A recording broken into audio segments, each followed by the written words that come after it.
ഈശ്വംശിയായിക്ക് സ്തുതിയായിരിക്കട്ടെ. ഇന്നേ ദിവസം നമ്മൾ ചിന്തിക്കുന്ന തിരുവചന ഭാഗം വിശുദ്ധ പൗലോസ്ലീഹ റോമാക്കാർക്ക് എഴുതിയ ലേഖനം 12-ാം അധ്യായം 1-2 തിരുവചനങ്ങളാണ്. ക്രിസ്തുവിൽ നവജീവിതം.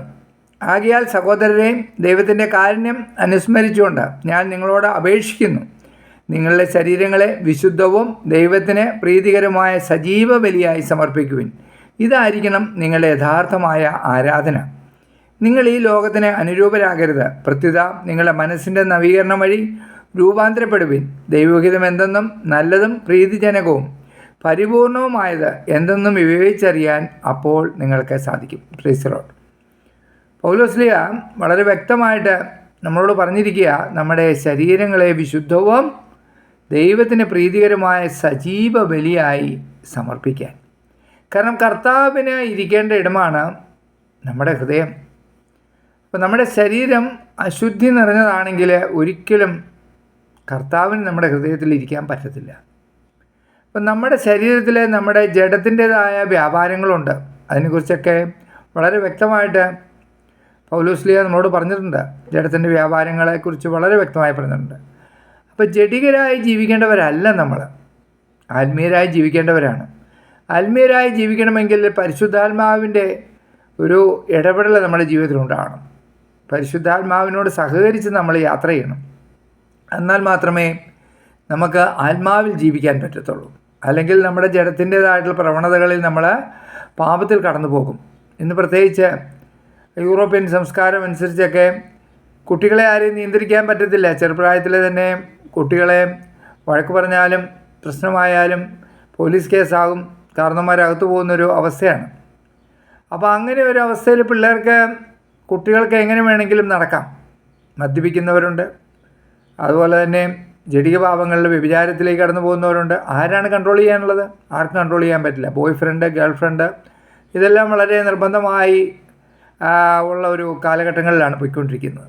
അപ്പോൾ അവർക്ക് അവരുടേതായിട്ടുള്ള സ്വൈര്യവിഹാരത്തിന് വേണ്ടിയിട്ട് സാത്താൻ വഴി തുറന്നു കൊടുത്തിരിക്കുക.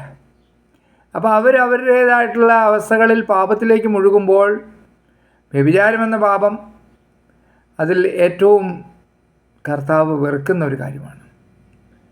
അപ്പോൾ അതുകൊണ്ട് ഈ ഒരു അവസ്ഥയിലെല്ലാം ശരീരത്തെ പലപ്പോഴും അശുദ്ധമാക്കുന്നുണ്ട്. ഈ അശുദ്ധി നിറഞ്ഞ അവസ്ഥയിൽ ജീവിച്ചിട്ട് നമ്മൾ എത്ര പ്രാർത്ഥിച്ചിട്ടും കാര്യമില്ല.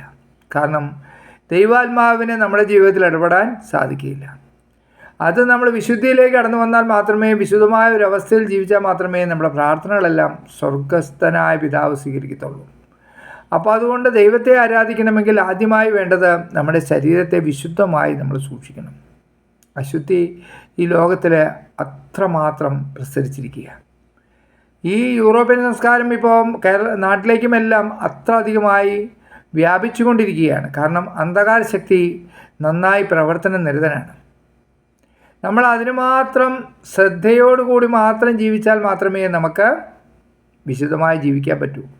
അതിപ്പോൾ ആരും ആയിക്കോട്ടെ, അച്ഛനായിക്കോട്ടെ, മെത്രാനായിക്കോട്ടെ, മറ്റുള്ള ശുശ്രൂഷകരായിക്കോട്ടെ, ആരുമായിക്കോട്ടെ, കൂടുതൽ സമയം കർത്താവുമായി ബന്ധപ്പെട്ട് ജീവിക്കാതെ ഒരിക്കലും ഒരു വിശുദ്ധമായ അവസ്ഥയിൽ ജീവിക്കാൻ പറ്റില്ല. കാരണം അവൻ നമ്മുടെ പിന്നാലെ ഉണ്ട്. തിന്മയുടെ ശക്തി നമ്മളെ പ്രലോഭനങ്ങളിലേക്ക് നയിക്കുവാൻ നമ്മുടെ കൂടെയുണ്ട്.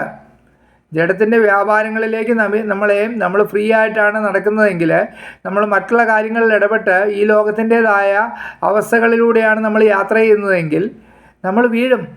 അതിന് യാതൊരു സംശയവും വേണ്ട. അത് എത്ര വലിയ വ്യക്തിയാണെന്ന് പറഞ്ഞിട്ട് കാര്യമില്ല.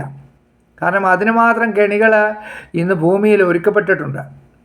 അപ്പോൾ അതുകൊണ്ട് അത്രമാത്രം ശ്രദ്ധാപൂർവം പരിശുദ്ധാത്മാവിൻ്റെ കരങ്ങളിൽ നമ്മളെയും നമ്മുടെ കുടുംബത്തെയും സമർപ്പിച്ച് നമ്മൾ യാത്ര ചെയ്തില്ലെങ്കിൽ ഏത് സമയത്ത് വേണമെങ്കിലും നമ്മൾ ഈ പിശാചിൻ്റെ കെണിയിൽ വീഴാം. അപ്പം ഈശോയെ ആരാധിക്കുക എന്ന് പറഞ്ഞാൽ ഏറ്റവും അത്യാവശ്യമായ ഘടകം നമ്മളെ ശരീരത്തെ വിശുദ്ധമായി സൂക്ഷിക്കുക എന്നതാണ്. ഈ തിരുവചനത്തിൻ്റെ അനന്തമായ ശക്തി ശ്രവിച്ചുകൊണ്ടിരിക്കുന്ന എല്ലാ മക്കളുടെ മേലും, അവരുടെ കുടുംബങ്ങളുടെ മേലും, അവരുടെ ദേശങ്ങളുടെ മേലും വ്യാപരിക്കട്ടെ എന്ന് പ്രാർത്ഥിക്കുകയാണ്. ഈശോ മിശിഹായ്ക്ക് സ്തുതിയായിരിക്കട്ടെ.